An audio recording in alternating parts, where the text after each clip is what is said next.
Well, I'm so excited to be updating you today because I'm at home in Nebraska. I'm with my kids again, and it's wonderful. The kids have done a very good job while I've been gone. They miss their dad, but we're excited to be together again. My son has been on this growth spurt. He's actually taller than me now, and so he's all excited about that. But I'm not very tall. I'm only 5'6", so it's not that impressive to be taller than Dad, but way to go, Caleb. And then I've personally just been excited to come back and, just come back to normal. You know what I mean? But the truth is, as I've evaluated everything that's transpired over the past 4 months, I'm realizing that I'm not going to be able to come back to normal. Too much has happened. I've been diagnosed with terminal brain cancer. I've had brain surgery. I've gone through chemo and radiation. I've had to rethink my future. I've had to adjust my emotions and my spiritual life to this new reality that I'm living in. And so I can't go back to the way things used to be. But I have been able to come back to things that are familiar. Things like my house and my kids and my church family and my friends. And it's a wonderful blessing. And it got me to thinking about this idea of familiarity.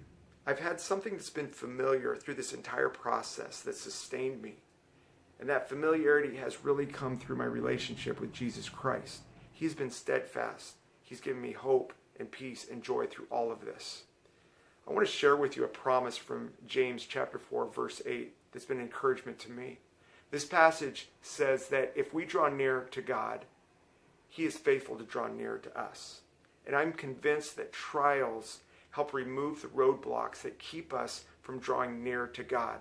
I know trials can also create great bitterness and anger and frustration and disillusionment in our life, but if we trust the promises found in God's Word, I think we can actually experiencing something that's the opposite of that. In my experience through these trials, I have found that if I will lean into Jesus during a trial, He is faithful to give me so much joy that it will actually crowd out the pain and the sorrow that's created by that trial. I have found that if I lean into Jesus just a little bit, He is faithful to help me focus on what I have and not focus on the things that I've lost. And so I want to encourage you today with whatever you're going through, whatever trial you may be facing right now, trust the promise of James chapter 4, verse 8. If you draw near to God, He will draw near to you. It's true. Thank you so much for following Team Halby. God bless you. I look forward to updating you next week.